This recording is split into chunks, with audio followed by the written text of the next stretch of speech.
नमस्ते। Solid facts with Hemant अत्री में आप सबका स्वागत। जैसा आप देख रहे हैं हेमंत सर हमारे साथ मौजूद है। बहुत स्वागत सर। सर, अमित शाह के खिलाफ जो माहौल है वो लगातार बिगड़ता चला जा रहा है। ये मांग अब दक्षिण भारत तक विस्तार का रूप ले चुकी है। दक्षिण भारत में भी अमित शाह के लिए तमाम पोस्टर्स लगना शुरू हो चुके हैं। वहां पर भी अमित शाह के इस्तीफे की मांग जोर पकड़ती जा रही है। बहुत तेजी से ये मांग जो है प्रसार लेती जा रही है, बढ़ती चली जा रही है। इस देश में बड़ा तबका जो है अमित शाह के प्रति नाराज है और नाराज नरेंद्र मोदी जी के प्रति भी है, जो उनकी लापरवाही है और उसके बाद जिस तरीके से वो एक के बाद एक वीडियो जारी कर रहे हैं उस भाषा को लेकर के, जबकि उससे जेनजी की ये जो भाषा, जो यूथ की जिस भाषा पर नरेंद्र मोदी आज संस्कार की बात कर रहे हैं, उससे कई गुना खराब भाषा उनके अपने तमाम चुने हुए सांसद और तमाम नेता सदन के अंदर से लेकर के सदन के बाहर तक इस्तेमाल करते रहे। आजकल एक निशिकांत दुबे खूब चर्चा में है। वो हर रोज आप वैसे भी उनका ट्विटर हैंडल देखिए तो वो हर रोज कांग्रेस को लेकर के कुछ ना कुछ ट्वीट करते हैं।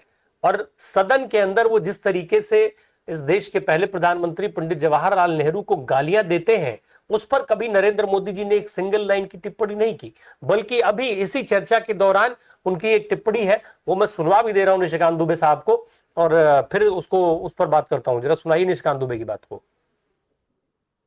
ऑथेंटिकेट करने के लिए तैयार है। अय्याज थे, नेहरू अय्याज थे। मैं फिर दोबारा रिपीट कर रहा हूं, आई एम अगेन रिपीटिंग। यही फैक्ट है और वो किताब में ऑथेंटिकेट करके दे रहा हूं। I am authenticating that book. Sir, Nishikant Dubey हर बार लगातार ऐसी भाषाओं का इस्तेमाल करते रहे। कभी मोदी जी को इसमें संस्कार की बात नहीं दिखी, कभी संस्कार पर सवाल उन्होंने नहीं उठाए, कभी उनको इस भाषा से दिक्कत नहीं हुई। लेकिन जेनजी की भाषा से उनको दिक्कत हो रही है। वो गालियों का जिक्र कर रहे हैं, गालियों पर विक्टिम कार्ड खेल रहे हैं, मां से कनेक्ट कर रहे हैं। ये सारी चीजें चल रही है। आखिर ये दोहरापन लाते कहां से हैं मोदी जी? सर, क्या मोदी जी को ये दोनों चीजें एक तरीके से नहीं दिखती हैं कि अगर जेनजी पर एफआईआर हो सकता है तो निशिकांत दुबे पर भी कार्रवाई होनी चाहिए, और अगर निशिकांत दुबे की भाषा ठीक है तो फिर जेनजी से क्या दिक्कत है? राम प्रकाश जी नमस्कार, आपको सारे दर्शक साथियों को भी। देखिए, आपने सवाल किया है कि अमित शाह का इस्तीफा आपने शुरुआत की। अमित शाह का इस्तीफा कोई एक दिल्ली की मांग नहीं है। वो कहीं जो क्योंकि साउथ के अंदर से कवरेज कम होती है, पोमेरियन मीडिया दिखाता नहीं है, वो एक अलग पक्ष है। ये किसी एक इंडिविजुअल या एक स्टेट या एक रीजन स्पेसिफिक डिमांड नहीं है। ये पैन इंडिया डिमांड है जेंसी की। एक बात तो हमें ये क्लियर कर लेनी चाहिए, क्योंकि वहां की कवरेज नहीं आती इसलिए यहां लगता है कि ये सब दिल्ली तक ही सीमित है। ऐसा नहीं। आज 20 तारीख को दिल्ली के अंदर बच्चों पे ये बर्बरतापूर्ण कार्रवाई हुई थी, ठीक, एक डेमोक्रेटिक पीसफुल प्रोटेस्ट के अंदर। और इस पे सुप्रीम कोर्ट ने भी कहा कि प्रोटेस्ट पीसफुल था, अगर आपको याद हो तो। उसके बाद आज 2 तारीख है। 13 दिन से गृह मंत्री का एक भी मुंह से शब्द ना निकलना, संसद के अंदर ना आना, पार्लियामेंट्री सेशन, मोदी जी के किसी 4 वीडियो में से किसी एक में उस पर कोई टिप्पणी ना होना, इसको आप क्या कहिएगा? क्या ये इसको संवेदनहीनता नहीं कहेंगे एक खास तरह की, और एक संवादहीनता भी नहीं कहेंगे कि जो देश का असली मुद्दा है, बच्चों का जो असली मुद्दा है, जेनजी का जो असली मुद्दा है, उस पर वो लगातार भाग रहे हैं। जो ये पोस्टर आपने दिखाया, ये पोस्टर अब हैदराबाद, चेन्नई, त्रिवेंद्रम, साउथ के तमाम शहरों के अंदर दिख रहे हैं। और जो गंभीरता धर्मेंद्र प्रधान के समय में बनी थी, अगर अमित शाह जल्दी ही नहीं बोलते हैं इस पूरे मामले में जो भी उनको कहना है, तो वो गंभीरता कहीं ना कहीं उनके ऊपर भी शिफ्ट होने वाली है। इसमें भी शक मत मानिएगा। बेहतर क्या था? बेहतर ये था कि जब हाउस सेशन के अंदर है, 20 तारीख को ये घटना हुई, क्या अपने अमित शाह तो वो कहते हैं ना कि मैं तो किसी डरता ही नहीं। वो तो कहते हैं हम तो असम के अंदर जब मैं 10 साल का था तब नारे लगाया करता, इंदिरा गांधी खूनी है, याद होगा, हमने वीडियो भी दिखाया था 3 दिन पहले। तो अपनी ही संसद जिसके अंदर वो बहुमत भी 2/3 के आसपास का जुगाड़ करने की कोशिश में है, वहां पर उनको 4 लाइन का बयान देने में दिक्कत है। होना तो ये चाहिए था कि सुओ मोटो बयान दे देते, वो भी नहीं दिया, प्रेस कॉन्फ्रेंस कर देते छुट्टी के दिन किसी दिन बहाना करके। वो नहीं दिया तो उसके बाद कोई ट्वीटबाजी कर देते, मोदी जी की तरह एक वीडियो बना देते। वीडियो तो वो भी बना सकते हैं, हाउस के बाहर बना देते। ऐसा क्या हो गया? और उनको फंसा दिया राम प्रकाश जी। सही मायने में जितनी वो देर करते गए ना, वो राहुल गांधी को मौका मिल गया। राहुल गांधी ने क्या किया? उन्होंने संसद के परिसर में, अंदर तो कोई बोलने नहीं देता उनको, अंदर उन्होंने अमित शाह का नाम लिया फायरिंग के लिए, तो ये कहते फायरिंग ही नहीं। तो पैलेट जो है, पैलेट से फायरिंग होती है या फ्लावर शावरिंग होती है? What is pellet? Pellet gun fire ही करते हैं ना उससे। पैलेट के सारे घायल बच्चे दिखा दिए गए ना। वो बच्चा लोचर दिखा दे ना जिसकी आंख चली गई, चोट लगी, उसके बाद कहते हैं कि साहब ये गलत कहा है, माफी मांगे, नहीं तो संसद में बोलने नहीं देंगे, और नहीं बोलने दिया, बात खत्म हो गई। बाहर निकलते ही राहुल गांधी ने क्या कहा कि देखिए, या तो जो फायरिंग के ऑर्डर दिए गए पैलेट फायरिंग के, अमित शाह से पूछा गया था या नहीं, ये जवाब पूछ लिया। पूछा गया हाँ तो फंसे, नहीं वो था उसका मतलब उनका कोई कंट्रोल ही नहीं। हाँ कह दें कि मैंने दिया था तो फिर तो कुर्सी पर रहना ही मुश्किल हो जाएगा, असंभव हो जाएगा। और ये कहते नहीं तो एक ड्यूटी मजिस्ट्रेट की इतनी हिम्मत होगी कि संसद के 2 किलोमीटर के दायरे में फायरिंग कर दे, रोमन्स ना पूछे।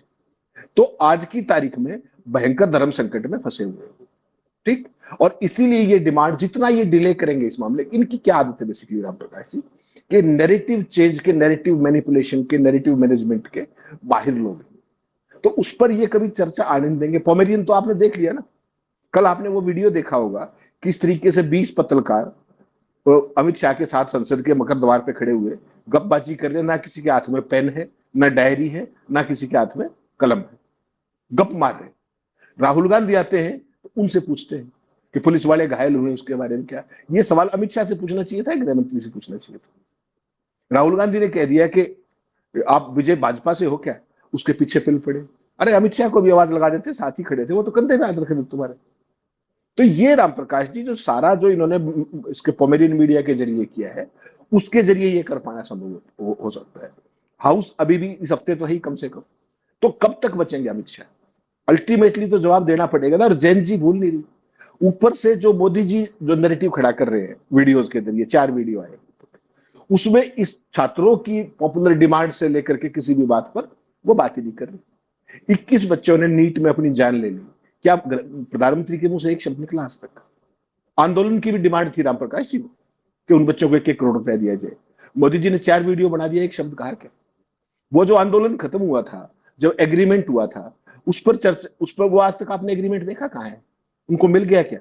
ये सारी चीज आपको देखनी पड़ेगी। एक पक्ष ये है, अमित शाह का किसी भी सूरत में वो बच नहीं सकते, कितनी ही कोशिश कर ले। पॉपुलर परसेप्शन, जो काम मीडिया का था, वो माफ कीजिएगा, वो मीडिया का काम तो किया नहीं उसने, तो अब जेन जी ने वो काम करना शुरू कर दिया। जिस तरीके के वीडियोस आ रहे हैं, गालीबाजी से लेकर के सारे चीज, जो जो मोदी ने अलग अलग जगह पर जाकर के विक्टिम कार्ड खेला है, सैकड़ों वीडियो मैदान में आ गए। आज सोशल मीडिया में उसके अलावा कुछ है ही नहीं, तो कब तक बचोगे आप? मोदी जी तो सोशल मीडिया की पॉपुलरिटी पे सवार होके तो आए थे। He was the first politician in India to have used it effectively to come to power. आज वो कहां खड़े हुए?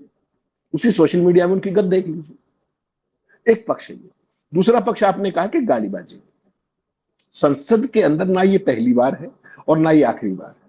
संसद के अंदर किस तरह की गाली गलौज की गई, आपने केवल एक दिखाया, जिसमें वो अल्पसंख्यक समुदाय को जो गालियां दी गई थी, वो वीडियो भी शायद मैंने भेजा, उसके तो वो भी दिखा दीजिएगा।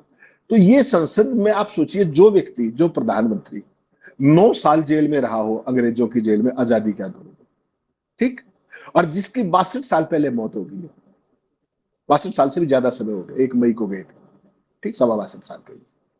उस व्यक्ति को संसद के अंदर, भरी संसद में उसको अय्याश कह रहा है, एक फर्जी डिग्रीधारी, जिसकी डिग्री का नहीं पता कहीं भी, ठीक। किस बात पे कह रहा है वो इंपॉर्टेंट है।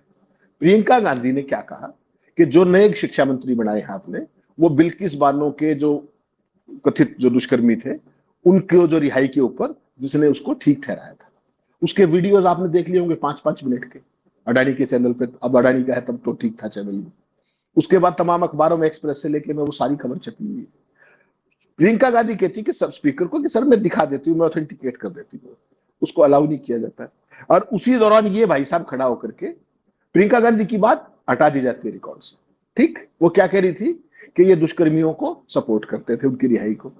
उनकी बात रिकॉर्ड से हटाई गई, उस पर हंगामा किया गया, उनको बोलने नहीं दिया गया।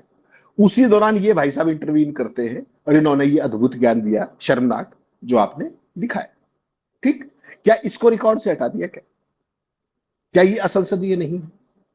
क्या प्रधानमंत्री मोदी आजीवन चिरकाल उस तक वो रहेंगे क्या प्रधानमंत्री? क्या कोई उनके बारे में नहीं कहेगा? क्या उनको नहीं पता इस बात का? तो जब एक दिवंगत प्रधानमंत्री, एक स्वतंत्रता सेनानी को गाली दी जा सकती है, तो फिर बचा क्या आपके पास? कौन है इनका देवता? किसकी पूजा होगी? पीढ़ियां इन्हीं निकृष्ट उदाहरणों को आत्मसात करेंगी कि कैसे लोग सत्ता में आए थे, और इनका कोई नाम लेवा भी नहीं बचेगा। मैं आपसे एक सवाल पूछता हूं, कभी प्रधानमंत्री जी ने इस सांसद से, या वो जो मुस्लिम सांसद को जो गालियां दे रहा था, उससे, उन बिगड़लों से कभी एक शब्द पूछा उनसे कि भाई तुमने ये क्यों किया? क्या प्रधानमंत्री जी या इन लोगों ने कभी अपनी बात के लिए माफी मांगी? सवाल आएगा नहीं। बच्चों को तो आपने प्रवचन दे दिया, कोई बात नहीं, बच्चों ने उसका जवाब भी दे दिया अपने हिसाब से, लेकिन क्या इनसे आपने कभी कहा, जो महिला सांसद गांधी जी के, दिवंगत गांधी जी जिसको राष्ट्रपिता कहते हैं, उनके ऊपर उसे निशाना तान रही थी वेपन से, उसके बारे में मोदी जी क्या कहते हैं कि मैं इनको कभी दिल से माफ नहीं करूंगा, बस हो गया ये। और कहीं भी जाते हैं सबसे पहले गांधी के चरणों में नतमस्तक होना पड़ता है। गॉडसे और सावरकर की तो प्रतिमा देश से बाहर कहीं नहीं। तो ये देश की नई पीढ़ी को क्या दे रहे हैं, ये देखना पड़ेगा। इन्होंने आज तक इस देश को दिया क्या? इन्होंने इस देश को दी, हिंसा दी है, गालीबाजी देख रहे हो आप रोज। इन्होंने सांप्रदायिक जहर भरा, भय बेचा, भ्रम बेचा, बहुसंख्यकवाद बेचा, जातियां बेची, पुरातनवाद बेचा, मूर्खतावाद बेची, जड़वाद बेचा, और उसके सहारे ये अब विश्व गुरु बना के मानेंगे, उससे नीचे मानेंगे। ये प्रोग्रेसिव सोसाइटी नहीं होती, ये एक फासिस्ट रिग्रेसिव समाज का निर्माण कर रहे हैं, केवल एक बात के लिए कि इनकी सत्ता बनी रहे।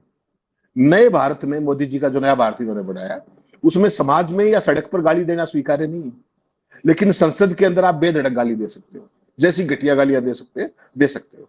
बस शर्त एक ही है, गाली देने वाला सत्ता पक्ष की तरफ से होना चाहिए, फिर कोई समस्या नहीं। फिर ना समाज, ना संस्कार, ना सभ्यता, ना शुचिता, सब इंटैक्ट रहेंगे, किसी को कोई खतरा नहीं। तो ये मोदी जी का नया भारत इन्होंने बनाया है। प्रधानमंत्री एक शब्द नहीं बोलेगा, 20 तारीख से आज 2 तारीख है, ठीक। गृह मंत्री एक शब्द नहीं बोलेगा बच्चों पर बर्बरता क्यों हुई। 15 साल की बच्ची से माफिया मंगवा रहे हो, है? इतना ही नहीं है सर, एक तरफ देश के प्रधानमंत्री नरेंद्र मोदी हैं, दूसरी तरफ नेता प्रतिपक्ष राहुल गांधी हैं। नरेंद्र मोदी जी की भी वीडियोज आ रही हैं और राहुल गांधी की वीडियोज भी आ रही हैं। मैं वो दोनों चीजें भी दिखाता हूं, जरा पहले नरेंद्र मोदी को सुन लीजिए और फिर उसके बाद राहुल गांधी को सुनाइए जरा। जंतर मंतर पर जो कुछ भी हुआ देश और दुनिया ने देखा है। भद्दी भद्दी गालियां बोली, किसी भी सभ्य समाज को शोभा न दे ऐसे शब्दों का प्रयोग किया गया। मुझे तो गालियां दी गई, मेरी स्वर्गीय माता को भी गालियां दी गई। न जाने कितना भद्दा स्वरूप था। एक कल्चरल शॉक है कि हमारी बेटियां इस प्रकार की भाषा कैसे बोल सकती हैं। एक गुमराह बच्चे हैं, उनको राह दिखाना हमारा काम है। मैं उन्हें माफ करना चाहता हूं। Leader of opposition was roughed up, manhandled and beaten up and removed from the protest site. What would you say on that? How I was treated is an irrelevant issue to me. I don't care. Treat me 5 times worse, I don't care. The focus has to be on this. The focus has to be on what was done to the students. The focus has to be on the education system, on paper leaks, and on the costs that these children have been forced to pay. Do whatever you want to me. 5 times, 10 times worse, I don't care. In fact, I like it because I learn from it. Sir, एक तरफ मोदी जी की प्राथमिकता है कि देश को वो बार बार ये बताते हैं कि उनको किस तरीके से गालियां दी जा रही हैं, दूसरी तरफ राहुल गांधी ये बात कह रहे हैं कि मुझे कोई फर्क नहीं पड़ता, आप हमें, मुझे जो चाहिए कहिए, जैसे चाहिए कहिए, लेकिन ये जो सवाल है, इन सवालों पर आइए, इस पर बात करिए, मेन फोकस ये है। क्या ये दोनों नेताओं की प्राथमिकता दिखाता है? राम प्रकाश जी, मोदी जी जो कुछ कह रहे हैं, दैट शोज हिज चाल चरित्र और चेहरा। It's a complete misplaced priority. जब आंदोलन होगा, बच्चों पे लठ बरसेंगे, बच्चों पे कील वाली लाठियां बरसेंगी, आंसू गैस बरसेगी, उसके ऊपर पैलेट गन बरसेगी, वो आपको प्रसाद देंगे क्या? एक। और मोदी जी तो कहते हैं कि मुझे ऊर्जा मिलती है, तो ऊर्जा लीजिए, फिर उनको सम्मानित कीजिए बुला करके। हर बात में विक्टिम कार्ड खेलना, ताकि उनकी अपनी नाकामी, उनकी अपनी कायरता छुप सके इन शब्दों के पीछे, कि उनको ये गलतफहमी है। ये गलतफहमी लोगों ने दूर कर दी है, जैन जी ने अच्छे से कर दी।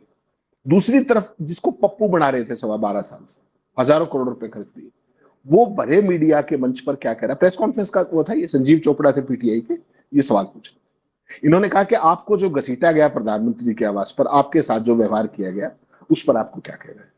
इन्होंने कहा कि मुझे इससे 10 गुना घसीटो, 5 गुना घसीटो, मेरे साथ जो मर्जी आए करो, मुझे इससे कोई फर्क नहीं पड़ता। बच्चों के मुद्दे रिजॉल्व होने चाहिए। और बच्चों के मुद्दे क्या है? शिक्षा है, पेपर लीक है, कॉम्पिटिटिव एग्जाम्स है, वो सारी बात। तो जो व्यक्ति ये बात कर रहा है वो तो इनकी नजर में पप्पू है, वो इनकी नजर में हाइब्रिड बछड़ा है, और ये इनका सभ्य संबोधन है। और जो व्यक्ति विक्टिम कार्ड खेल रहा है, जो हमेशा की तरह, जो 12 साल से विक्टिम कार्ड के अलावा कुछ जानता ही नहीं है, वो व्यक्ति विश्व गुरु है। तो ये इस देश में नैरेटिव बनाया गया ना राम प्रकाश जी, और उस नैरेटिव को ही पिछले 1 महीने में ध्वस्त कर दिया गया है। मोदी जी की जितनी फॉल्ट लाइन थी कि प्रखर वक्ता है, वो विश्व गुरु है, वो डंकापति है, एक एक चीज को इस जनरेशन जी ने तार तार करके रख दिया। गृह मंत्री जी का कितना खौफ था इस देश के अंदर, देखा आपने अमित शाह का? कोई व्यक्ति आपने ऐसा देखा है जो लोकतांत्रिक शासन प्रणाली में भय का प्रतीक हो और वो अपनी छवि को रैलिश करता हो? वो अमित शाह जी थे। आपने क्या देखा दिल्ली के अंदर? उनका कोई डर बचा है इस देश के अंदर? जैन जी का तो डर निकल गया। कोई डरता होगा बड़ा? उनके जो राहुल गांधी कह रहे थे कि जो पुरानी जनरेशन है, इनके जो पिता माँ अभिभावक है, वो शायद डरते होंगे, ये जनरेशन तो डरती है। तो इसको आप एक छोटा आंदोलन मानते हैं क्या? एक ये बहुत बड़ा नेट टेक अवे है कि जो सत्ता 12.25 साल से पुलिस के जरिए, पैरामिलिट्री के जरिए, लठ के जरिए, दमन के जरिए जो सत्ता में कायम हो, और जो उस सत्ता की ताकत का प्रतीक हो, आज वो फायरिंग लाइन में है जनरेशन जी के, और लोग उसका इस्तीफा मांग रहे हैं। और दिल्ली में नहीं मांग रहे, पैन इंडिया के अंदर मांग रहे। अलग अलग जगह पर डिमांड सारी सेम। पेपर लीक से कोई बचा हुआ थोड़ी है। जहां भाजपा का डबल इंजन है वहां पेपर लीक की गारंटी है। देख लीजिए आप किसी स्टेट के अंदर संसद में क्या जवाब दे पाएगी। बड़ी बेशर्मी के साथ ये कह रहे थे कि कांग्रेस के शासन में भी होते थे। तो कांग्रेस के शासन में होते, कांग्रेस को सजा मिल गई ना, वो बैठे हैं ना घर, तो आपका भी नंबर आ जाएगा। अगर आप सजा बढ़ाने से पेपर लीक की समस्या हल कर रहे हो तो कभी नहीं हल होगी, माफ कीजिएगा। क्यों? क्योंकि पेपर लीक कराने वाले आपके अपने हैं। मोदी जी की त्रासदी देखिए। पहली वीडियो शूट की कि कल सुबह कानून ला रहे हैं, बहुत सख्त कानून, और इसमें सजा होगी। पिछले नीट का जो अपराधी था, मुख्य अभियुक्त, उसी दिन रिहा हुआ वो, याद होगा आपको। दूसरी उन्होंने घोषणा की कि फास्ट ट्रैक कोर्ट में वो होगा, आगे से हियरिंग होगी पेपर लीक की। उसी दिन क्या हुआ, दिल्ली में फास्ट ट्रैक कोर्ट में हियरिंग थी और सीबीआई का वकील नहीं आया। तो इन लोगों को, मैं जो आपको बार बार ऐसे नहीं हवाई फायर करता, इनको गवर्नेंस का पता ही कुछ नहीं है, इनको इश्यूज की कोई समझ ही नहीं है राम प्रकाश जी।